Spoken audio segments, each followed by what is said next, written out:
DNVR Broncos post-game show coming to you from Studio A, where the A stands for ass, as in the Broncos are ass. Gonna get worse?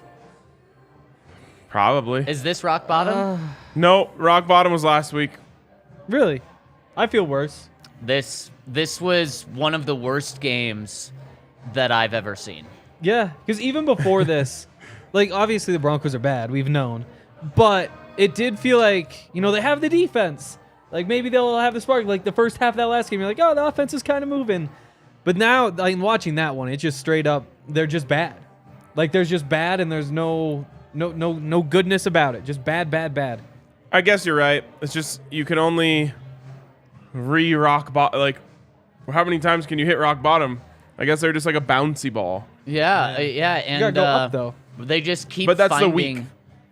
They they try to work their way up during the week, and then they just fall right back down to rock bottom. Okay, I can get to that. Yeah, it's like the bottom of the ocean is just so deep, and you just keep exploring new dark places. Maybe there's like, what do they call it, where there's like a big fall off on the sand? Like a trench sometimes. Yeah, maybe something like that. So I'm like, they're just like a little pebble, and the tide rolls, and then they roll down another drop off. Wow. Yeah, that's what's happening. And honestly, guys, I'm watching today, but not just today. Watching the whole season and then watching today is maybe the worst realization about this team that I never thought I would say. The Broncos have to completely rebuild.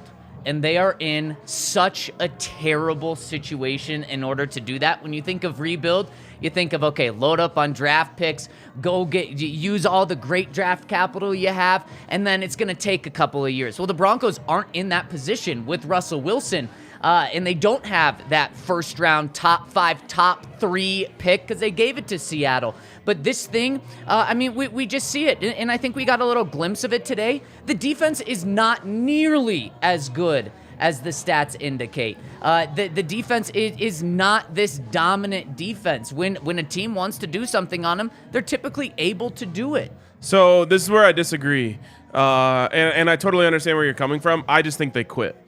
I think, and maybe not even like they thought they quit. They're just so worn down, and they have no belief in the other side of the football that they've lost their edge. They've lost what drives them.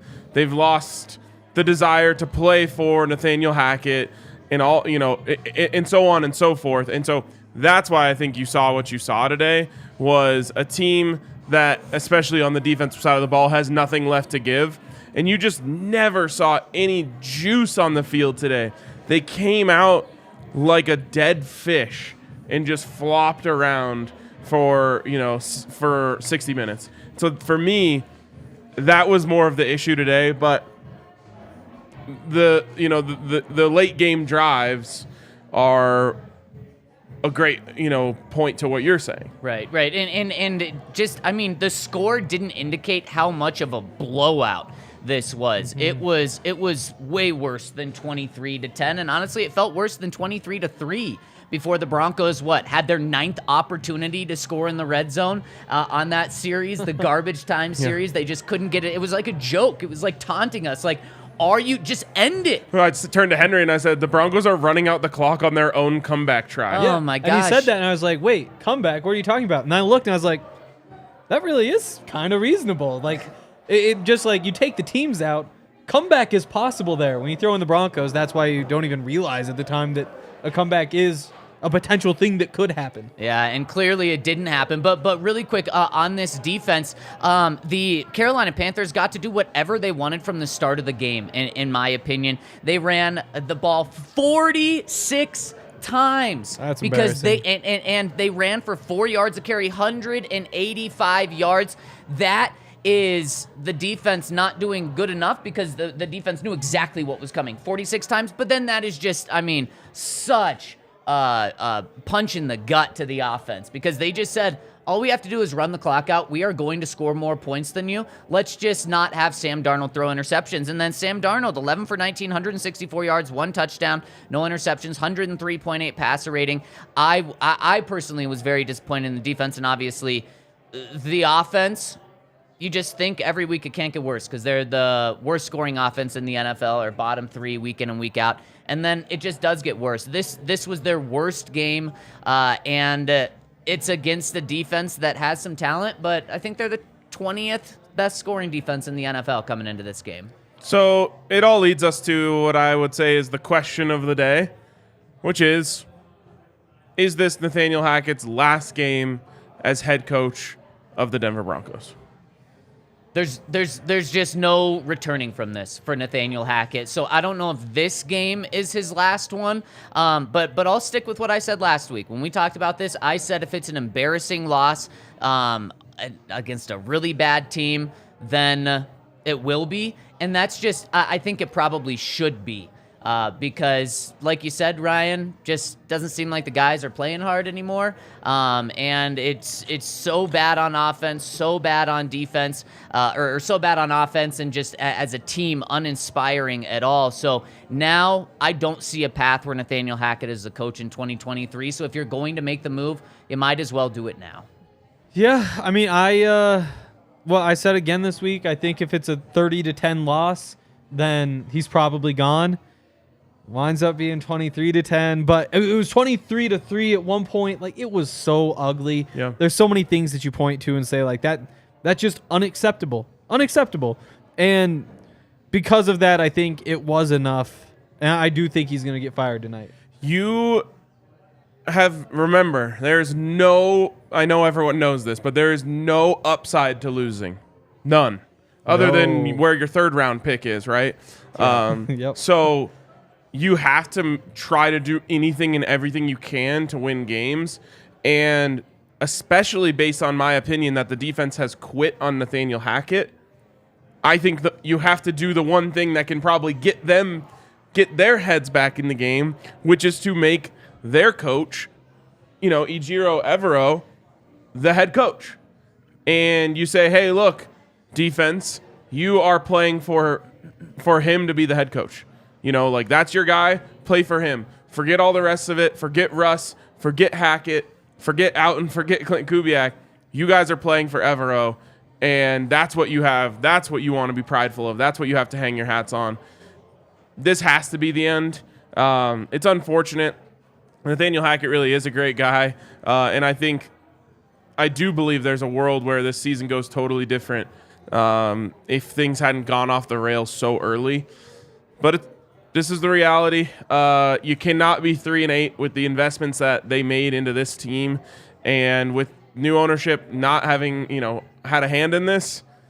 It's time. They're sitting there with their $4.5 billion investment, saying it's time for us to have a hand in this. And it's time to blow it all up because what did we find out in the past week? We found out, okay, this team isn't bad just because of Nathaniel Hackett's play calling, right? I mean, just an absolutely a bad second half last week, and then just an awful game plan and calling of the game and execution. Starting from Clint Kubiak, obviously Nathaniel Hackett's involved there, and of course Russell Wilson and the offense. But this isn't just you're one coach away, you're one move away. No, this thing, you need to completely change this. And so that's why I think whether it's today, whether it's tomorrow, whether it's at the end of the season, it's more than just Nathaniel Hackett. And that's kind of the worst realization is just it's so bad that it's more than just one move away. But you are at the point where there's really nothing that Nathaniel Hackett can do realistically to save his job. And I don't really care about this season, Ryan. And while it doesn't matter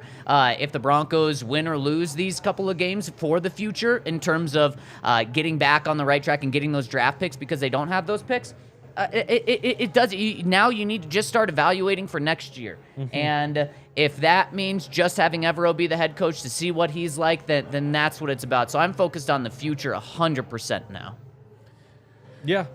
I mean, you still do hope they get just a little bit of momentum at the end. Momentum doesn't matter. It does. I mean, the difference between finishing Not in the 8-9 and finishing 3-14 but they're not is just going so to finish big. 8-9. Probably not. Probably not, but there's a big games. difference. And that's the one thing you're playing for is you just hope that you have something to build off of. You have a couple players stand out because right now, like, yes, you need big changes. What do you need to change? literally everything. Yep. So if you could come away from the next month and a half and say, hey, at least Brandon Johnson looks good, like we got something there, or Marlon Mack, we can bring him back for next year and he can maybe be our number 2, or Mike Boone when he comes back. It's about those little bits and pieces, just having something to work with, because you can't just throw everything away. There were people in the bar here today saying things along the lines of like, you should just bench Russ for the rest of the season, like say he's hurt and just save face. I don't think you can. Now, if he actually is hurt and banged up and, kind of the conversation we had earlier in the season, I'm now at the point where I'm saying, yeah, pull the plug. At the same time, in my opinion, the only thing you can get from this season is momentum for Russell Wilson, right? Like, he has to try and win back some of the players in that locker room. We're going to talk a little bit more about Russ in the second segment, but he has to try and build some confidence. He has to try and build something. Benching him for the rest of the season and being like, all right, go get him next year, I don't think helps. So I think momentum, it doesn't matter as much in terms of wins and losses as it matters in terms of individually. You need these guys to start playing well. You need Pat Surtain to come back a little bit, right? 2 back-to-back bad games. He needs to get back on track. And again, I just feel like you took a little bit of the defense's soul every time that you lost a game where they had a great performance, and eventually they just broke. And I think Pat Surtain, who was playing flawless football up until last week, is a microcosm of that larger problem, which is just like they just don't have that same edge that they brought to the table. So I do think that you kind of have to fire Nathaniel Hackett just to try and create some sort of change and do something. And I'm with you, Zach, on the fact that like winning a couple games at the end of the season doesn't translate, but beat the Chiefs. It'd be nice. Would be nice. Or I know Not realistic. No, it doesn't feel fair realistic at all right now. Beat the Chargers to avoid getting swept in the division. If you can't beat the Chiefs, there's a couple little things that you have to play for. But I think first and foremost, you have to give these guys some energy, which they clearly didn't have today. And that was the most disgusting part of it all to me, is how do you come out flat? I mean, I don't know. Maybe I do understand it, because I sure as hell came in flat. I wasn't excited about this game. I wasn't looking forward to this, and I don't think they were either. But you're in a very different position, Ryan. For sure. And fans absolutely have hit apathy at this point. These losses don't hurt anymore because people are just ready for this to happen, and they see it week in and week out, so they're used to this. But players, are you freaking kidding me? If you don't like your coach, or you don't believe your coach is doing a good job, well, you should still be out there giving it your all. So zero excuse on that end for me. But that is something that maybe a new head coach does come in, an interim head coach, and give him a boost. But again, I'm not looking for a boost. I'm looking to not have Dom Capers be the interim head coach to get this season back on track. No, we're not on this season. It's Evero. See if he can be the guy. See if he can still call the defense while being the head coach. See if he would just prefer to be the head coach and not call plays on defense, and give him, what do you have? The Broncos are 3-8, so you have 6 games left. Give him a 6-game sample size and go from there. But I'm so disappointed with this team from top down, starting with George. Going all the way up to just under ownership, because ownership hasn't done anything yet, and from George Paton all the way down. Well, and the fans want blood at this point. Obviously, almost anyone in my mentions wants to see Hackett fired. But I'm also, let's have this conversation, since we're going to go to Russ in the second segment, so we'll wrap it up with this here. People also have officially turned on George Paton. Do you think at all he is in danger of losing his job? He should be as well. And George Paton, as I mentioned, Troy Rank said this, has said this for a couple of weeks now. George Paton has aced every single quiz, but failed the midterm and the final. I think it's getting more intense than that, though, because now let's look at more of the moves George Paton made. Instead of just focusing on Russell Wilson, the Russell Wilson extension, and hiring Nathaniel Hackett, how about the Broncos' biggest move in the offseason in free agency? Randy Gregory. How has Randy Gregory been? He's been exactly who we thought he was going to be, and the Broncos just turned a blind eye to the injuries. So he has now failed. How about the Broncos' first pick in this draft, Nick Bonito? I saw him out there today. I literally saw him and saw 42. That was the only thing I noticed of him. he is not looking good. You keep going through and looking at other moves he's made, and other big-time moves are not looking good for George Paton.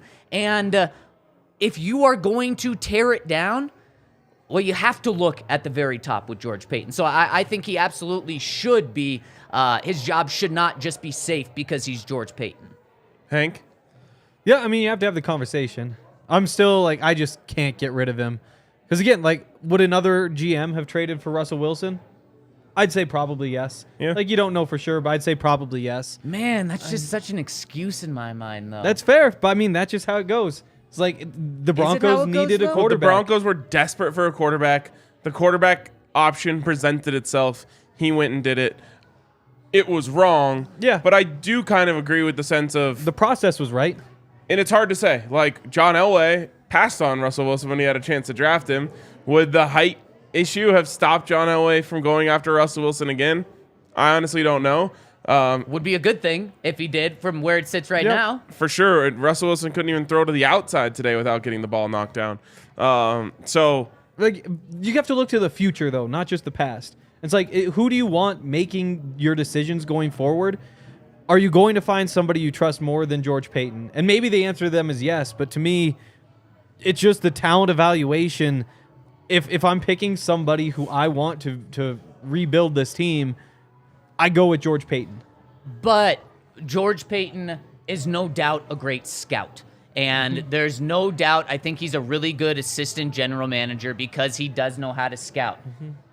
But so far, what we've seen is being a general manager, the results have not been there. And in order to view the future, Hank, you have to see how he's done in the past. Yeah. And so far, the further we keep getting into the future, kind of the worse it looks for him.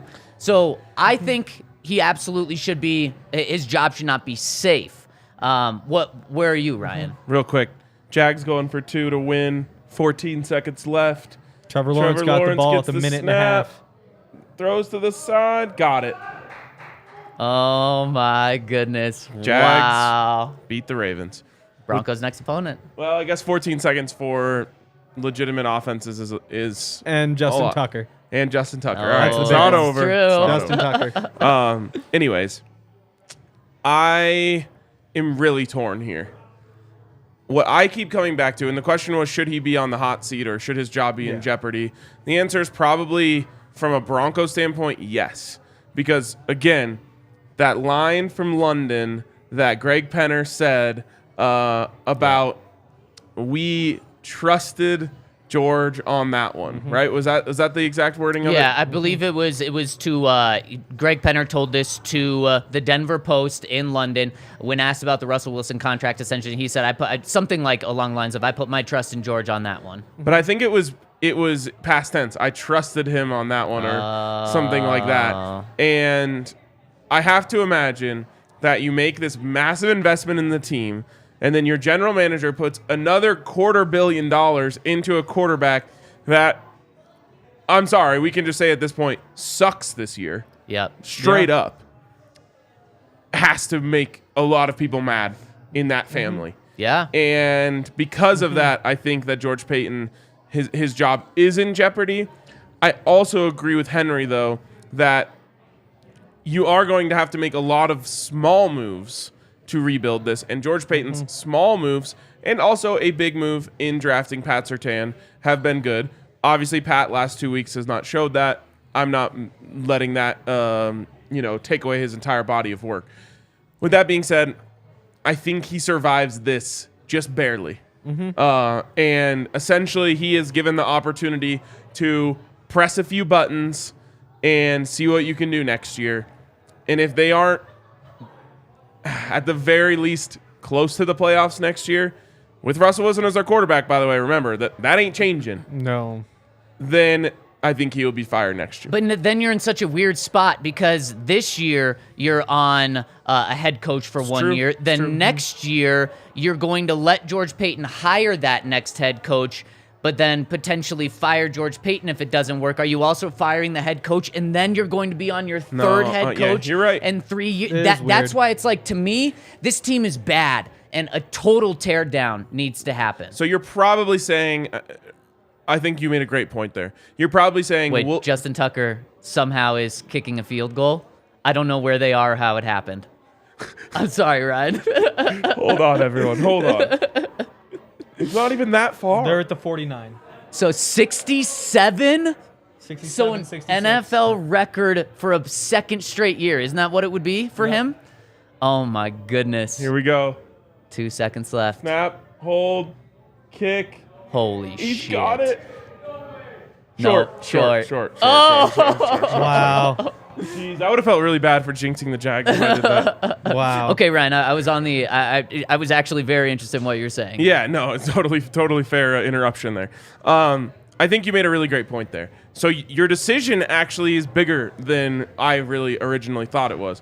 Your decision is: are we allowing George Paton to be tied to the next head coach? Meaning he's allowed to make this hire. He stays with that coach as long as that coach is here. Right. You know what I'm saying? Right. And you're probably, I mean, for the love of God, probably not firing the coach again after next year. So you're saying, okay, are we willing to let George live or die with this next hire, Right. or do we want a new GM to make that hire and start a whole new clean slate? Again, I understand everyone's anger and frustration with George Paton. I also understand Henry's point that a lot of GMs in that position probably would have done the same thing, thinking they had the way out of quarterback purgatory. Mm-hmm.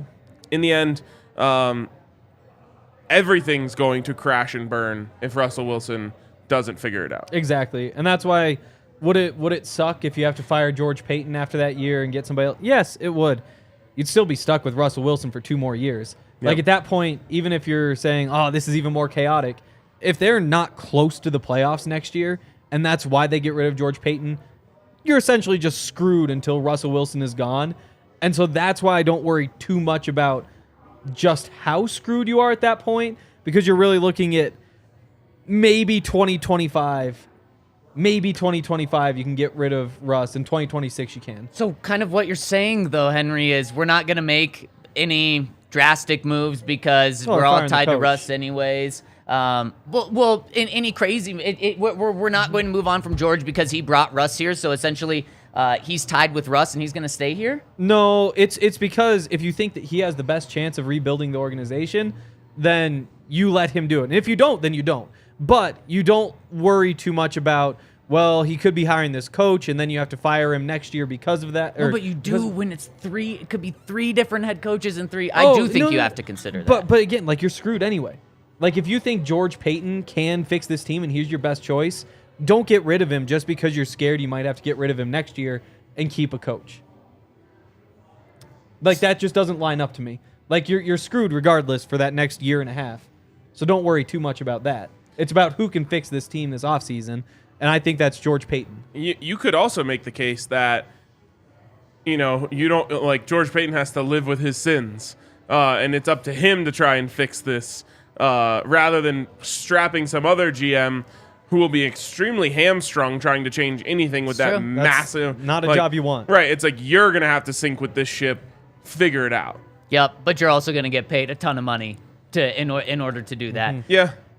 It's a really interesting debate and something that I think is only going to continue to heat up. And let's talk about Russell Wilson, guys, because that looks so scary and scary as the weeks go on. But first, after watching that game, you probably needed a Breck beer in order to make it through. And Breck beer has delicious beers. We had someone tag us on Twitter that they were drinking a vanilla porter in, I believe, Chicago earlier this week. Wow. And so you can get in. Temperature is getting to vanilla porter season in my mind, but also, of course, Strawberry Sky. They've got the Juice Drop IPA, Avalanche, Amber Ale. They've got so many different beers, and you need to make sure to try them. Go to breckbrew.com to find the nearest Breck Brew close to you. Also, come by the bar. Tuesday, World Cup, all or nothing for the United States. Have to beat Iran to move on into the knockout stages. Win and in, lose or draw and out. It's going to be electric here at the bar, so come through, hang out. Come for any of the World Cup games. We open at 6 a.m. every day during the World Cup when there are games on.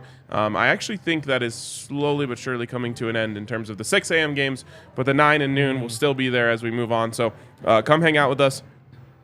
It's been a blast watching the World Cup games here. Obviously, you can come watch football anytime. Nuggets, Avs. We have game sound on for all these games. So come check out the DNVR bar and enjoy yourself a Bones Highland special, which I had today, and it is delightful.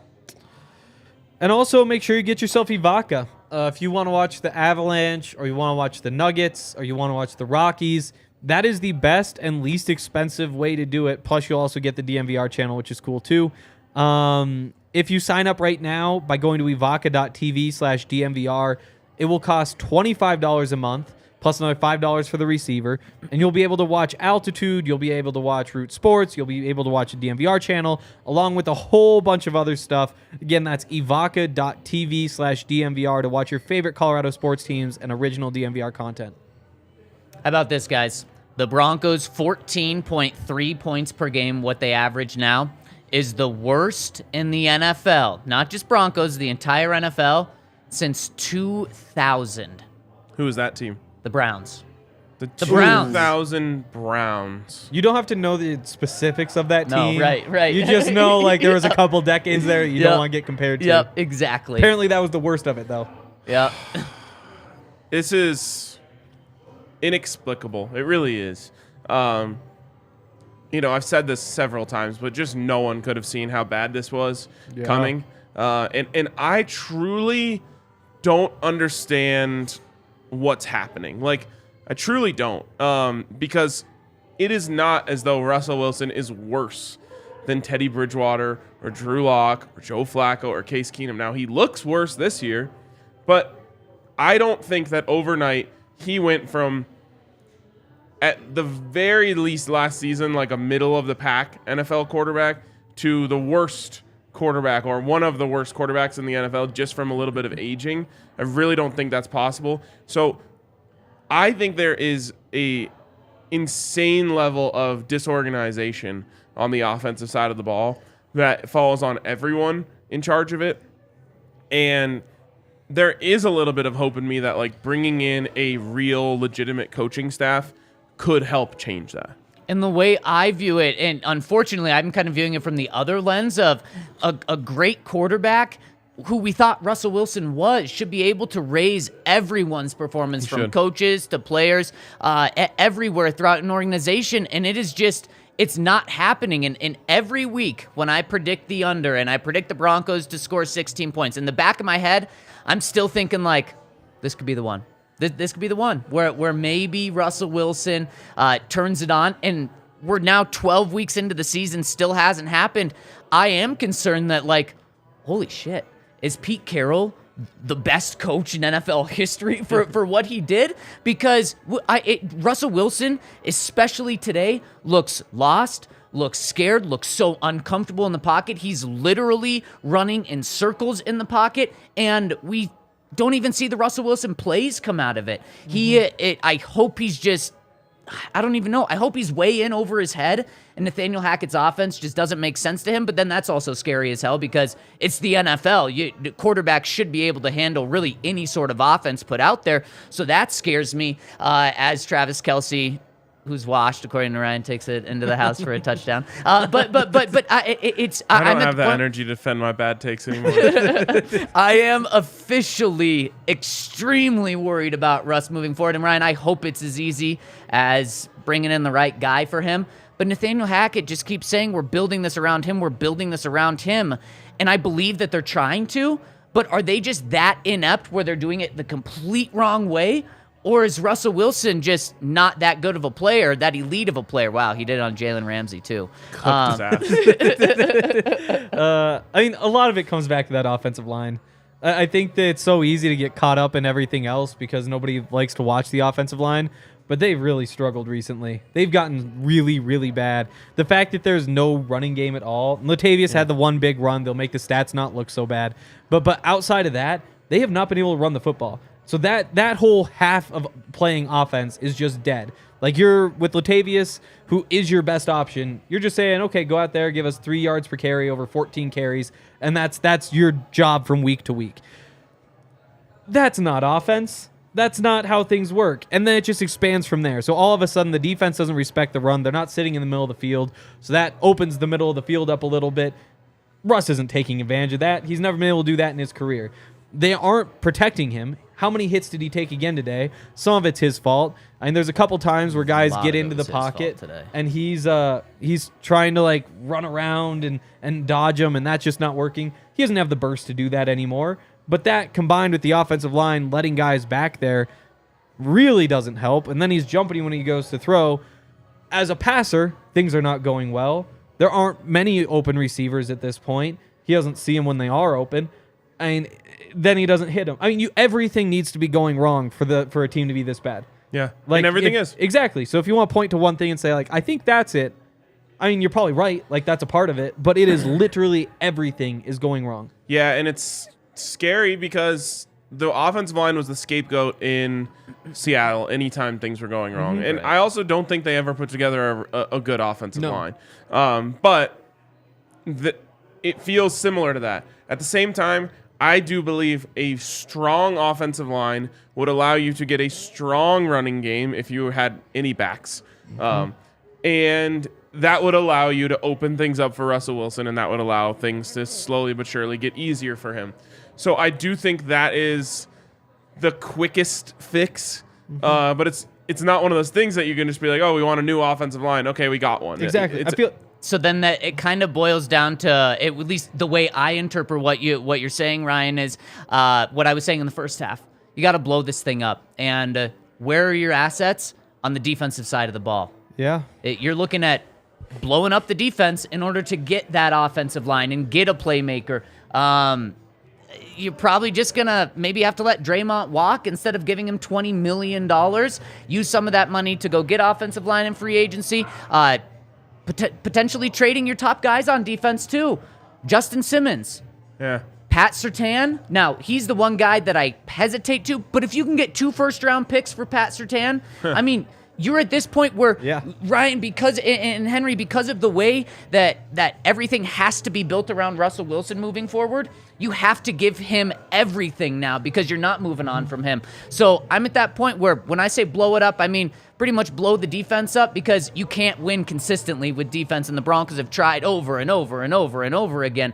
And you got to have assets on the offensive side of the ball because you don't have the first and second round pick next year. It is, though, like a little bit of a sunk cost fallacy, right?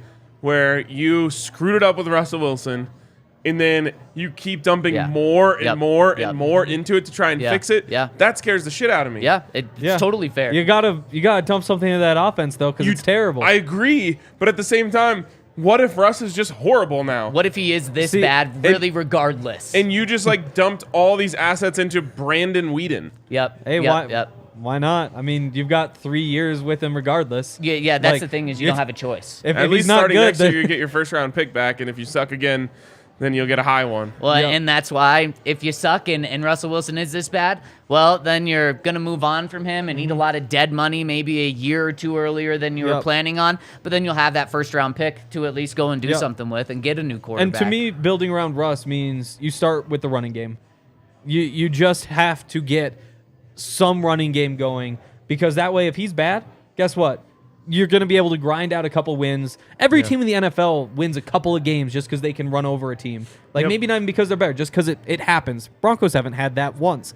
You just got to get that going. You hope you can build one of the best in the league with Javonte coming back.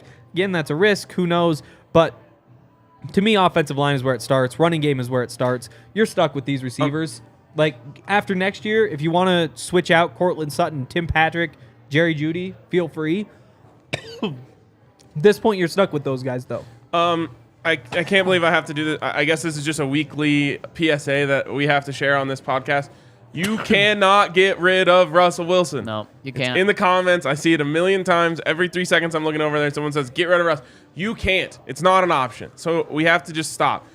You have to figure something else out. Someone was saying, like, what can the Waltons do about this? I was thinking, like, Nothing. Maybe they can offer him, like, okay, you retire, and then 5 years from now we'll like spin up this story about how we developed a great relationship, and we'll give you a stake of the Broncos. It just can't look like it was an exchange. That's the only thing I can really think of, but I honestly think Russ has too much pride to retire at this point. I think so, too. Maybe after next year I could actually see it. If he sucks again, And he just beat down week in and yeah, week exactly. out. And Broncos fans have absolutely. I mean, he would become eventually public enemy number one. Yeah. Oh, yeah. It absolutely would. And it's to the point where there's the tiny things of what you're talking about, Hank, that we got to see today. The 52-yard run from Latavius Hold Murray. on, I still have to. You can't trade him either.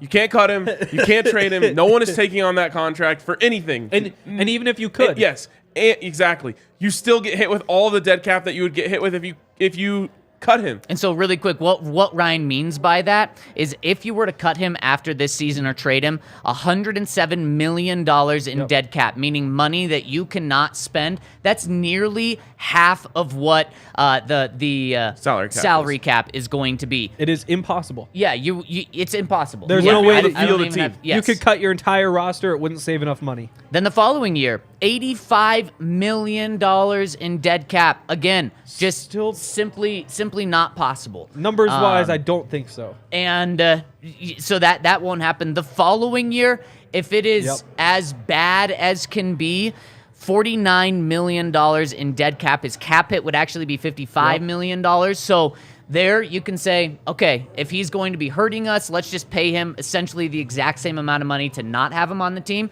But even then, what an awful situation to be in. But still, the next 2 years, he is not going anywhere. Nope. Now I just give up because people still don't get it. They're saying eat the cap, eat the cap. There's no way. You can't eat the cap. It's literally impossible. You could cut every player on your roster, sign all college free agents. You still wouldn't have enough cap space to eat that deal. So you can't do it. Move on. And we're going to move on, except for we're staying on Russell Wilson. Yep. Very interesting scene on the sidelines today. Sure was. That popped up during the game, and it was Mike Purcell, fresh off of a 15-yard penalty that he drew, which actually, in a way, resulted in Jalen Virgil then fumbling the ball to the Panthers. Is coming off the sidelines, and I don't know if Russ maybe said something to him, like, hey, can't have that, or like something along those lines. No, we can't have.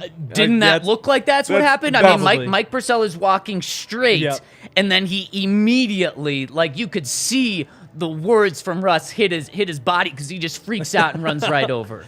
What could Russ have possibly, like, does he really have the nerve to tell an NFL veteran, like, can't have that penalty there? There's no, I can't put that on Russ. Or something maybe like keep your head in the game. That's kind of what I would. Something like yeah, that. like, hey, don't lose your cool, or stick with. Maybe Hang it was in like there, words man. of encouragement. Yeah. And Purcell just wasn't having it in that moment. Like, everyone's kind of sick of anything Russ is doing right now. Yeah. And he snaps on him and I mean, is jawing at him. And I think of all the things, like, players yell at each other on the sideline, but Russ's, like, entire lack of response really at all was a bit alarming to me. Because it kind of reminds you of Peyton Manning and Jeff Saturday going back and forth on the sideline, where Jeff is MFing him and Peyton goes over and MFs him right. And it's passion. And right after the game, those guys said, no, we're on the same page. We're teammates, the classic brothers, brothers fight and stuff. And this was just like no response. And we are getting some answers, I should say, about what happened. Should we hear a couple remarks from the podium? This is, I believe, Russell Wilson talking about. This looks like Purcell. Okay, this is Russ. Yes, this is Russ talking about the exchange. I hope the audio is good enough. First, what happened with you and Mike on the sideline? It blew up on social media, so we would ask that first. What happened in that situation? Mike and I came off. Okay, so essentially what Russell Wilson said was Mike Purcell was trying to get him pumped up. He said he came over and said, let's effing go to Russell Wilson. That's what Russ said. And then Russ did say that they are on the same page and they're good. I'm more interested in what Mike Purcell had to say. Yeah, Okay. Russ is Although always I'm going to sure they got a little huddle and they were told what to say. So, of course. So let's check out what Mike Purcell had to say. Hopefully this audio is a little better. He said it comes from a place of love. We're all in this together. We're all brothers, and a spark's got to come from somewhere. and that's a leader of our offense. So they're about to take the field. So that's all it is. Is there Kale, can you tell us? I think you're the only person who could hear. Yep. Not really. It's super loud. My guess is it's the exact same thing. My guess is he said, I was just trying to get him pumped up and we're fine. All right. I'll find this and listen to it, or you can if you want. But this was not, I don't think, what Russell Wilson said it was. I assume it was closer along the lines of, like, do something. You know what I mean? Yep. Like, come on, man, do something. Anything. Get this team going. Zach, give us the play-by-play. We're all in this together. We're all brothers. We need energy from somewhere. Or a spark from somewhere.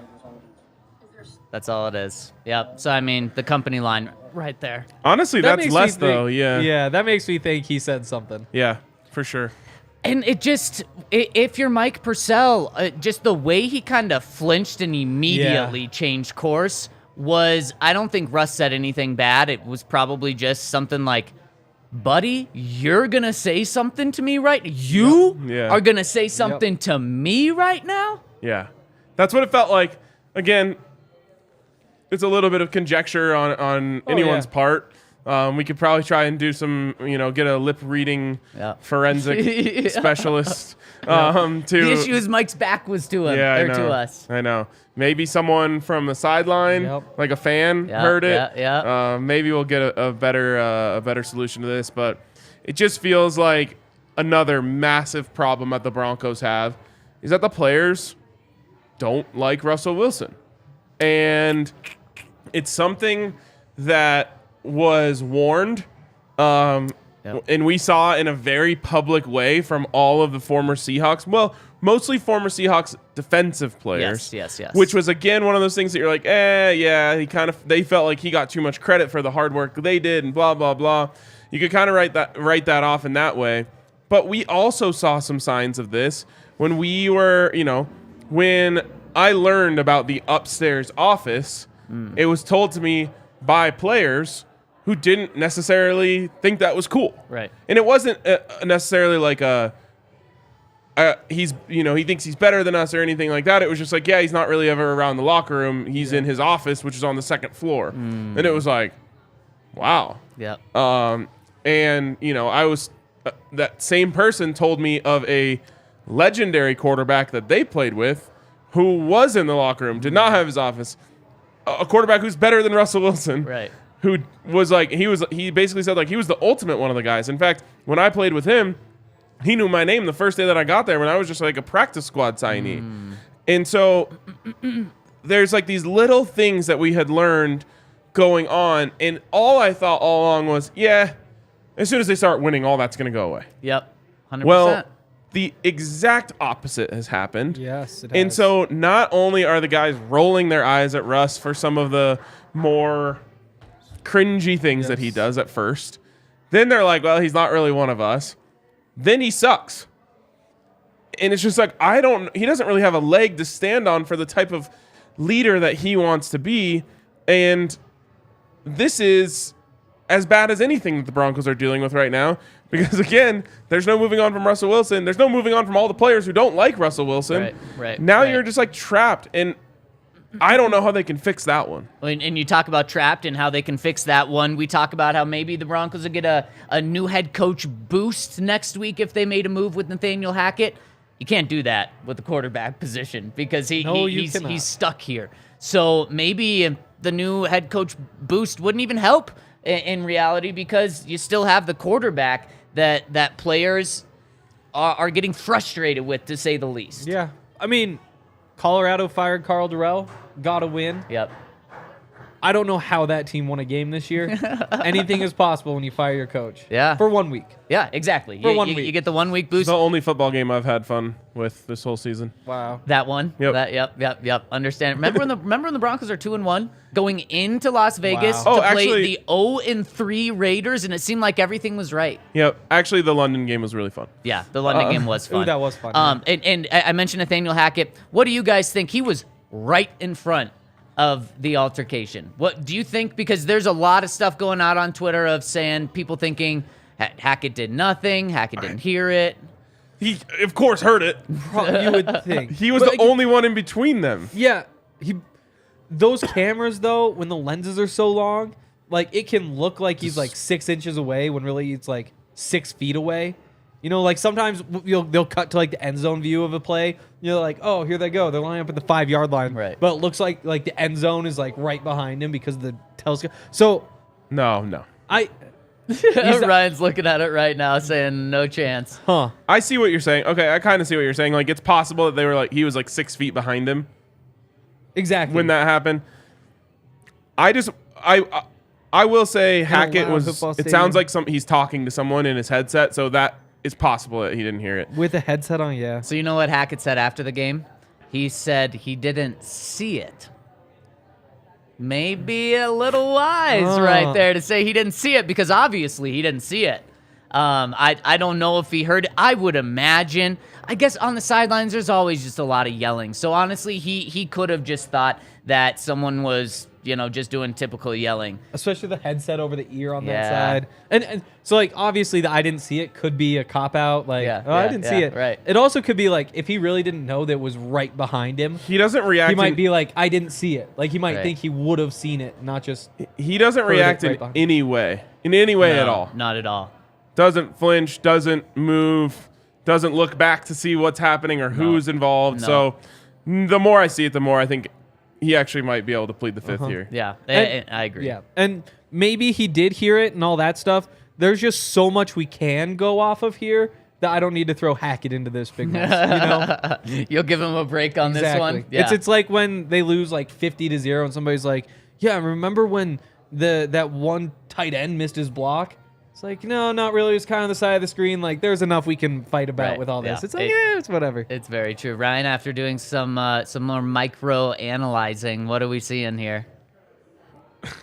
There's like a Broncos staffer who definitely sees it, who just looks the other way immediately. Oh, God. Like not like a assistant coach or anything. Like so just I'm so happy that wasn't Hackett because he would just be getting roasted. yeah. I mean, there's obviously some players who see it. I'm looking closer about like Russell Wilson. I think he says, "I got you." Russ says that to Mike. So that would Yeah, support it what he would. said. Let's effing go. Yeah. I got you. Do something. Let's get points. Yeah. Whatever. Let's effing go.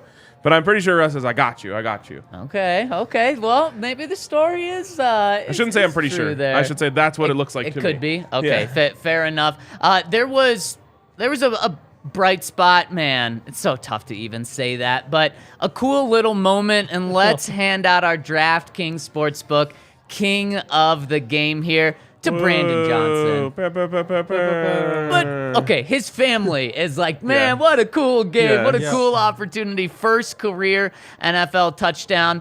But I mean, those kind of sad, dying horns that you guys just did was not just this being the only touchdown, but how they got it. Yeah. Oh my God! At that point, it was like, just don't even. I mean, this is just kind of like an insult now that the Broncos are going to have like 9 chances to score and then finally get one when there's just broken coverage. That was the most like plodding touchdown ever. Ugh. It like if you were trying to ice a lead, that would have been a great drive. Yeah, you're right, exactly.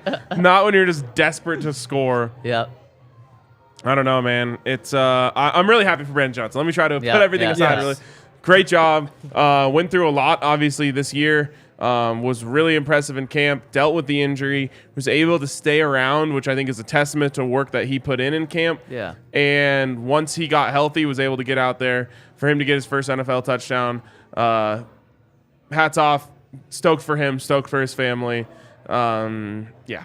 Yep, that good way to put it. And let me tell you about DraftKings Sportsbook, because right now you place $5 bet on any NFL team to win, you get $150 free in your account if that team wins. That's a great way to get your account started for new customers, and they've got so much going. This past few days has been insane with how much sports has been going on. And let's say there's a game that you don't really have interest in, you want to get some action in on it, DraftKings is probably offering you a boost. In fact, today, another two 50% profit boosts on a parlay. So I've got one. Going to figure out my other one for later today, maybe tomorrow. But DraftKings just always dishing out great ways to get in and have some fun. We're up to how many games have they played?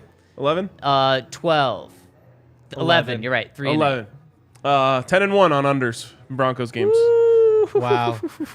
Yep, it's a pretty good bet. They Impressive cannot stuff. set that number low enough. Nope. So what today ended up being, today got a little 33. juicy at the end. Because 33 though. Yeah, 36. A lot of people got the number at 36, and the Panthers could have kicked a field goal instead of going for it on that fourth down, could've. which would have pushed that. I actually got it at 37, so I was sitting pretty either way. Good, man. And the unders, I mean, I'm going to give that out tomorrow for my DraftKings pick of the week. I don't even know what it is, but the under is just too good.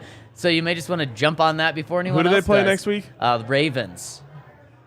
Wow, that's like a great unders game too. I don't think they can set it low enough. I completely agree. Is it And possible they set that at like 33.5 or something? No, because Lamar. I So think- people I know. are just going to be like, well, he has the chance. He has the gonna be like potential. 40. Yeah. Yeah. He scored like 20 points today. Yep, exactly. No, There were 27. so many field goals, though.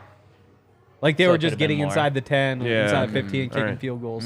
So head to the App Store now, download the top-rated DraftKings Sportsbook app now, and use promo code DNVR when you sign up to get these offers. That's promo code DNVR, and make sure to see our show notes for details. Also, make sure you get out to Infinity Park. The American Raptors are an awesome rugby team based right here in Glendale, Colorado. They're made up of athletes from other sports, or soccer players, football players. They teach them how to play rugby and then put them into that program at Infinity Park, the American Raptors, with the idea of teaching them enough about rugby that they can get onto the U.S. national team. They just finished up their second season, and things went pretty well. So make sure you stay tuned to the DNVR Rugby Podcast with Colton Strickler, and make sure that you also read all the written content. And if you're looking for tickets, AmericanRaptors.com. There you go. Shall we hear from the people? Oh, man, I bet they are ready to talk. Here's the boy. first thing that we're going to hear from the people. I put out a poll at noon. I think it was like second quarter. Okay. And I said, would you rather A, continue watching the Broncos, Okay. or B, redo all of the Thanksgiving dishes? Oh, my gosh. Meaning all the mess that was created from all of the cooking that was done at your house. What would you rather do? Zach, guess the results of the poll. Oh, Thanksgiving dishes. 1,500 votes. What was the percentage? I'm going to say 70%. 88% of people Oh, my would rather do the goodness. dishes for the rest of the day than watch the Broncos. I got to give props to the people because that's the active route. You know, watching the Broncos game, you can at least just be doing nothing. That was someone.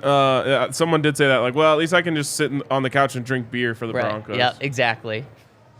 That's Wow. We're back to bad and boring, right? I mean, we're well past bad and boring. Bad and Abysmal and boring was a boring. few weeks ago. Abysmal and boring. What's worse than boring?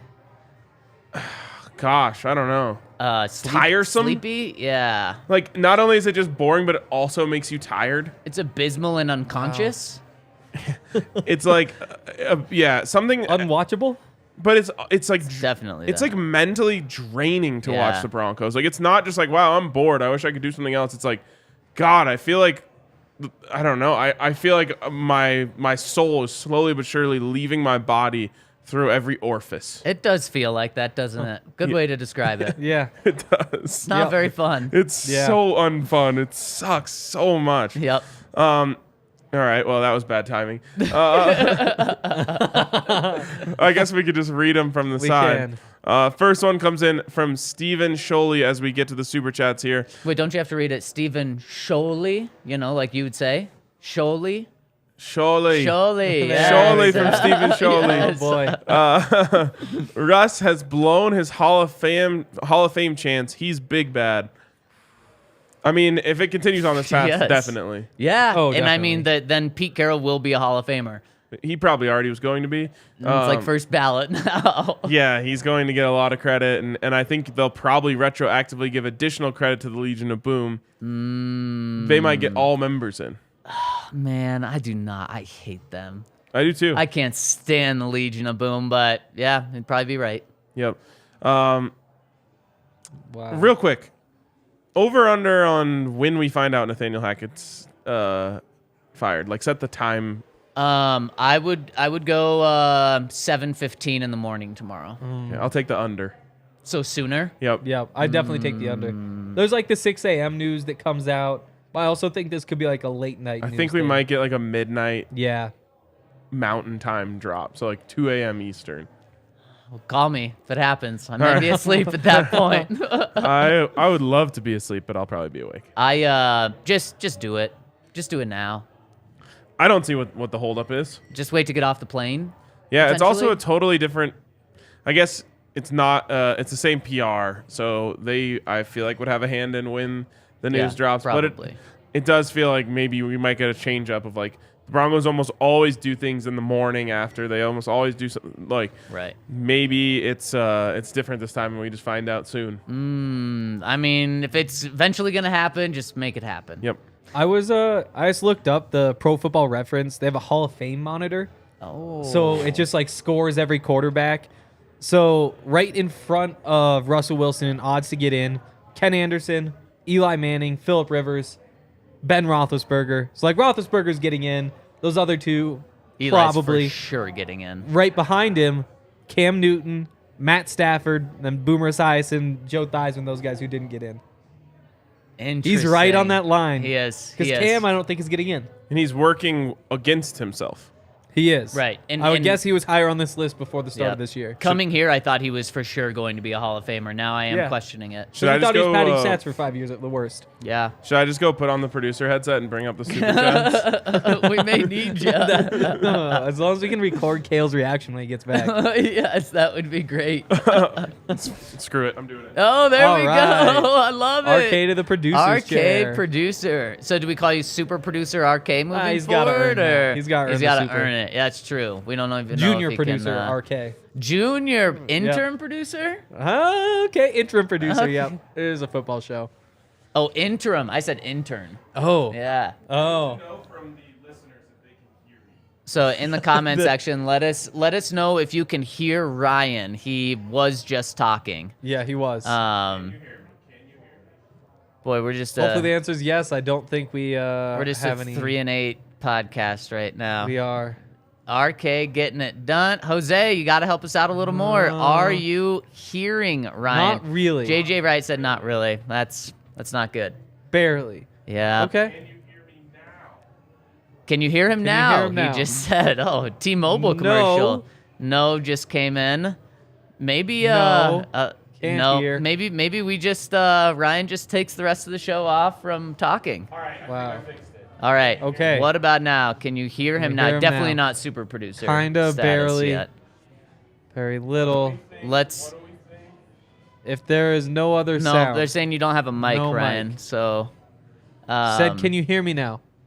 Not very well. What about now? What about now? All right, this is going horrible. Wow. Ryan, if you just bring him up Okay. and you can join us again, Yeah, you I can can run read back. him enough. Next one coming in from Andrew says, my foil hat conspiracy theory, the only way the Broncos would get Russ is if Seattle gets a top 5 pick. If Russ is this bad, well, I got a new name for him, Jamarcus Russell Wilson.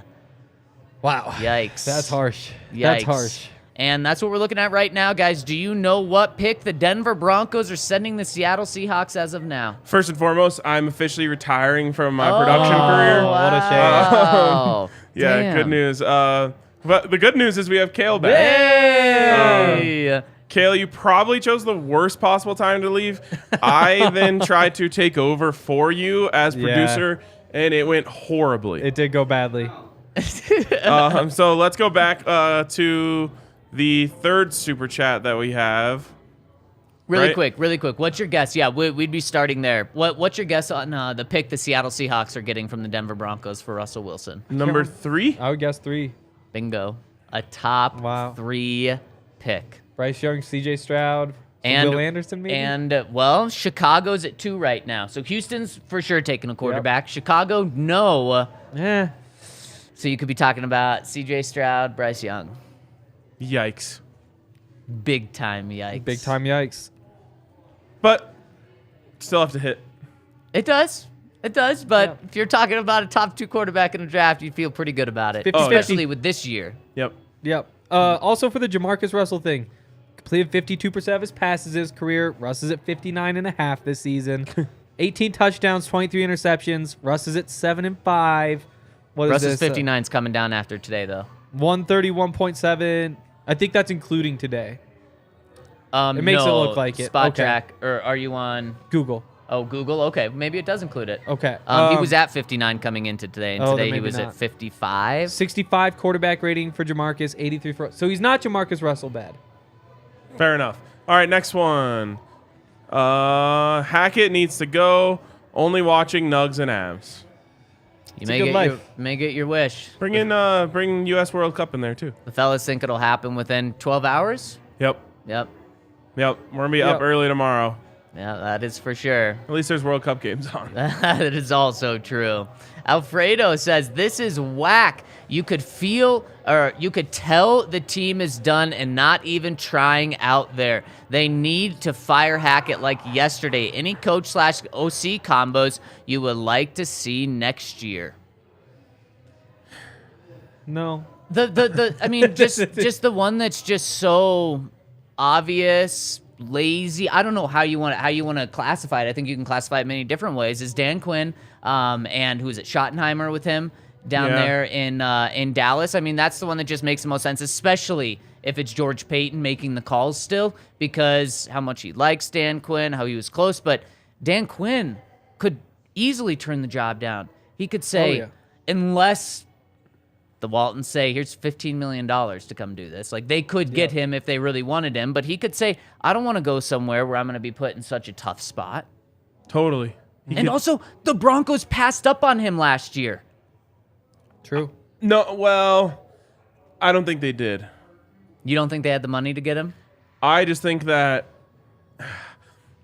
the Cowboys made a really compelling case to him for him to stay. Man, that's brutal, Yeah, it though, if you're going to get passed up for a head coaching position to stay a defensive coordinator. But you also look at what that Cowboys defense is doing, and now we're sitting here saying, I mean, yeah, he might pass up on the Broncos again. Right, exactly. Like, And it might be you're the gonna have top to pay up. candidate somewhere. Yeah.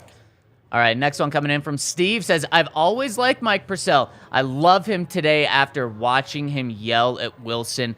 Do you guys think that was perceived just completely positive for Mike Purcell, him doing that? Yep. And what does that say about just where Russell Wilson's at with the team, with the not fan good. base, everything? Yeah. I mean, there's not much more you can say about this stuff that we haven't already said. Like, they are in dire straits. And there's not many ways out. No. That's why you kind of have to bring in like a Russ whisperer. Like someone that you know he has a good relationship with, that has had success with him calling plays, and so on. So just keep doing what you're doing, though, because Nathaniel Hackett, it's all about Russ. Russ can do whatever he wants on the field, off the field. We're just going to let Russ be Russ, instead of taking the other approach of saying, we're going to have someone come in who's going to put Russ in his place, who's not going to let him do things his way, who's going to tell Russell Wilson what to do instead of being told what to do. I just think you have to find a way to make him successful. Not like, and by that I just mean like bring in someone who knows what works for Russ Right. and try and recreate that. At this point, I mean, on the football field, you have to do that Yeah. because you're stuck with him. All right, next one. Kyle says, I don't even know what to put in this super chat. This team is so depressing. I don't know if Hackett gets fired before the end of the season. More suspect Outen and Stukes gone tomorrow. I don't know. Sad face. I mean, that is a good point about could there be scapegoats, and maybe not even scapegoats could deserve for that to happen. The Broncos special teams today, just absolutely atrocious. I mean, you get a great return for Montreal Washington, and then it's brought back not by one, but two penalties. You get the Mike Purcell penalty on special teams. You have the Jalen Virgil fumble on special teams. You have a Brandon McManus kick. This is all in one game. They execute a fake punt on you. I mean, just talk about how bad special teams is. Yeah. Close Waitman had a decent game. I know, and that's what stands out. Like, they've just been so bad for so long. I was like, really punted the ball well. It's like they've 44 return yards on 5 punts. That's that's not bad for the Panthers. Like, it's really not that good, though. It just feels really good after everything we've seen. Next one. A Chiefs fan sent Wilson back in the year 2078 Terminator style to destroy the Broncos. Hopefully we draft John Connor. Cheers from Wallogang, Australia? Oz? Oz from the Wizard of Oz. I have no idea. Yeah, I don't either. Well, we really appreciate you chiming in. Doesn't look like there are any John Connors in college football right now. I think it was a reference to the movie. I think so too. But You were John Connor. you were saying if it was an option. All right, fair Not enough. an option. Seth Stewart says, "Here's a few bucks for your electric bill. Hope it keeps your lights on and when there's dark times." Thank you. Thank you. Thank you. Really appreciate that. Thank you. Court says Russ is the worst quarterback I've ever seen. Can't believe we're hitched to him for the next 3 years. Kinda crazy. I mean, in terms of Broncos history, at least in our lifetime, I think Russell Wilson is playing the worst of any quarterback. He's basically Joe Flacco. Yeah. Man, Joe Flacco with an incredible amount of expectations. What was Joe Yeah. Flacco's QBR versus what Russ is at? Oh, I'm sure it was better. Today's QBR is going to be abysmal. Yeah, it really is. For the Because sacks, even the the strip completions were sacks. all short. Yep. And honestly, if you do the QBR in the first until garbage time, oh my goodness. Like we may be talking 20, 10, 15 until garbage lower time than raises that. it up to 30 or something I don't like think that. it's going to be that high. He's like at 27 on the season. That's Oh my goodness. in terms of just QBR. I do have that. I have quarterback rating for Flacco is 85.1 in Denver, 83.3 this year for Russ. I have That's QBR, Joe's QBR, 50.8. So he was average. Oh my God. Russ's is so much worse. Russ's is so much worse. Henry, do you have Russ's I don't. pulled up there? You said coming into the game it was in the 30s, Ryan. I think it was 27. Wow, that is, and it's only going to come down today. This year, Russell's quarterback or QBR, 32.6. Okay, I was a little low on it. It'll be below 30 after today. Oh, man. All right, next one. Kyle says, here's more money. Where does thank you. Russ rank in Broncos' favor? Orton, Cutler. Well, Cutler was He was a Pro Bowler. and also drove out of town, like Yes. by Oh, in Josh terms of McDaniels. hatred? So I think so. Or what are we talking about? Or just goodness. I think in terms of like where he falls in the fans' eyes. Yeah. So kind of At the bottom. all of it. Yeah. He would be at the bottom. Well, and if it continues to go this way, Russ still has an opportunity to pull himself out and be what we thought he was going to be, right behind John Elway and Peyton Manning in terms of best quarterbacks to ever play for this franchise. He does have that opportunity because he's not going anywhere. So he still has a couple of years to turn it around. But if he stays like this, probably at the very bottom, not just because the expectations, but because of how crushing his contract is going to be to the team for many years. I worry that this thing is going to get to, if it doesn't change, is going to reach Melvin Gordon levels. Oh, And then some. easily. Yeah. Yep. And I said it after the Melvin Gordon thing. Like, I don't want players feeling like this on their way out of town. There will be no stopping Russell Wilson from feeling the same way about Broncos Country as Broncos Country is going to feel about him if the things don't change. It's very true. Yep. Unfortunately. Next one. From Chad, Russ again sits on the bench after drives. Purcell shows all of our frustration. Hackett doesn't even call a timeout to avoid a penalty. Pathetic. Need change. Gotta think change is coming in Yep. some form or fashion. And the Broncos had to call a timeout on that last drive where they had the ball. And it's like, you're going to need all of these. Yep. Like, it was almost like, well, let's just score here because, it'll make things feel better. Yep, exactly. And that's what that last drive felt like. Also, game management questions heading into halftime again. So that was just weird and confusing. Didn't really make sense. And, man, if Justin Outen gets fired, that would just be... I mean, if he's like a scapegoat, like the only one to get fired, that'd be so messed up. It would honestly be gutless from the Broncos. Yeah, it would, because you didn't even give him play calling duties. He never did anything. Like, if you want to fire someone under Hackett, fire Clint Kubiak. At least, like, you would be able to say his play calling was that bad. His true title is like assistant to the head coach. Imagine saying Yeah, that about on the any offensive side. other profession, though. Like, you can't fire him. He never did anything. right. I'm just saying, like, you can't fire Justin Outen without firing Nathaniel Hackett. It's He not never right. did anything. It's so Can't not. fire him. It's so not right. Honestly, And then also, like, if you're firing just Stukes, it's like, well, yeah, special teams was bad, but you have a lot more issues than just special teams. And also, it's been worse. It's been plenty worse honestly, than today. because like if you're The firing fumbles. if you're firing someone, you're almost doing it like to appease, right? Like the people want blood, so you'll give it to them. Yeah. I think I'll be more mad if they fire anyone else. Like either fire Nathaniel Hackett or don't fire anyone. Oh, I see. Right.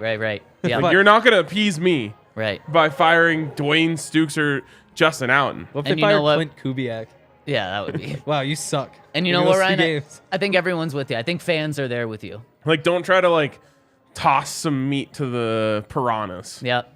I wonder if Nathaniel Hackett isn't fired tomorrow, I wonder if we would be seeing a statement from owners, the statement of death from owners come out saying like, We know change needs to happen, blah blah blah. yeah, and like This isn't acceptable. Yeah, this isn't acceptable. We have our team's back right now, or We're going to evaluate everything. Yep. Broncos ownership. You think- Broncos country, let's evaluate Oh everything. man, if you'd want to get fake punt. Wow, yeah. If you'd want to get really brutal, they would say, in the words of Nathaniel Hackett, we evaluated everything and we are moving on from Nathaniel Oh, Hackett. wow. Fake punt's got to be one of the top momentum swingers in Yeah. football. Oh, yeah. All right. This was a punter pass. It was a dime too. It was a was. strike. Is that Riley Dixon That's out Riley there? Dixon. That is yes. Riley Dixon. But a little bit scary here is he had to come back behind the sticks to make the catch. Yeah. That's true. Riley, that's Hell disappointing. of a route. Nice rip, Riley. Yeah. Okay. DK says, anyone got a spare bedroom in Denver I can crash in for the next 3 to 5 years? I live in Seattle, and it's rough out here right now for Broncos fans, and just continues to get worse every week. Oh man, I feel that's got to be Yeah. the worst place to be. I can't Yeah. imagine. Show up to work every day and everybody's saying, so how about those Broncos? Yep. Ugh. Yep. Especially the Seahawks are playing right now, and what do we have going on in that game? The Seahawks are Down 21-20. 21-20 to the Raiders. That's so many points. Man, that game sucks even too. halftime yet. Who do you want to win? I mean, I guess the Seahawks, but like Yeah. they've been The Seahawks are getting so- smoked by the Raiders? 21-20, so close game. Oh. But like, you never want the Raiders to win. I mean, I guess you have to say Seahawks, but they've been like ruthless this year. It's true. That's Brutal. a tough one. Brutal. I think I want the Seahawks to win. I Yep. think you have to eventually Yeah. say that, but it's not fun. Also, the Cardinals were up 10-0, the kiss of death on the Chargers. Everyone knows you never want to be up 10-0. Yep, of course, it's very true. Now they're down 14-10. There you go. Same path that the Broncos always Yep, take. exactly. All Not right, today. Yes. Yeah, that's and true. the announcer said, well, Broncos fans have to be thankful they're not up 10-0. I was like, honestly, I'm not going to say what I thought. Next one coming in from Kyle says, where does this fall in the fans' eyes, or where does he fall in the fans' eyes? God, I'm depressed. I think he was asking like about the whole favor thing. That was a yeah, follow-up. Yeah, I see. Thank you for that. Next one from Brandon Barry.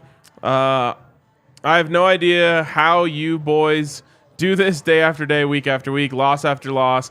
I get it's your jobs to talk about this, but what else is there to say about this team? Today feels different. Thank you guys for everything. Well, thank you guys for everything, honestly, and that's a generous $20 super chat from Brandon. You guys are the ones who make this. I ran into quite a few people yesterday at the Buffs game who came up and said, "Hey, we love DNVR," and so that's what makes this worth it. Also, I do mean it when I say don't ever feel bad for us. Like we're living the dream. Yes, we are. The team could make it better for sure. Sure But could. don't feel bad for us. We'll be all right. Don't. And we really appreciate the support. And like we say all the time, we're here through the tough times, the good times, and really, They've just only been tough. We they, don't yeah, know what they've it's only like. they've only been tough. I guess when they got Russ, that was a good time. That It was was fun. very fun. And it's only fitting that it was actually just it was worse. Somehow Right. we thought everything was better and it was worse. Yep.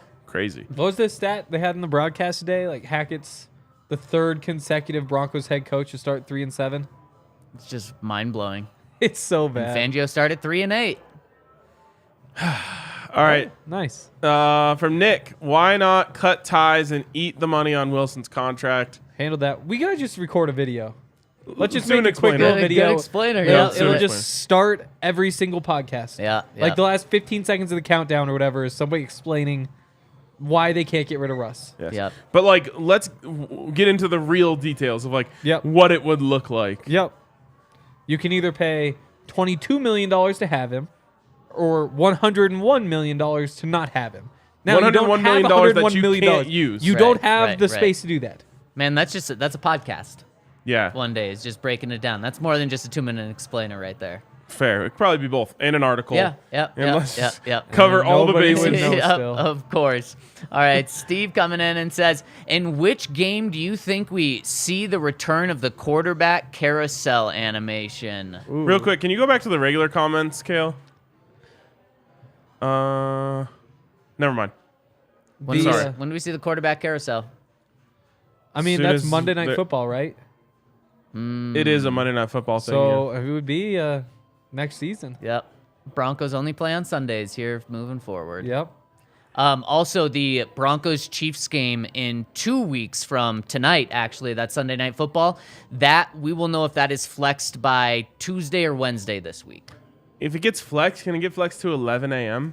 Cannot. No, Damn because it. it's in Denver, unfortunately. Damn it. Yeah, I know. I got to imagine that if Josh Allen's playing a competent team, they'll It's the Jets. flex to that. Or right? something. Yeah, that's a good game. Mike White. Yep. I think it is Bills Jets and the marvelous Mike White. But very true. CBS gets to protect one. So So like they probably protect that one. I'm not sure what the top Fox game is. We'll see. what a game of chess. What a game of chess. All right. The Great Browse says 6 more years of pain. Defense just doesn't care. It's got to be hard to be that defense, man, and just keep putting out amazing performances and getting nothing for it. What I will say is, for most of these guys, my message to them would be like, you're playing for yourself.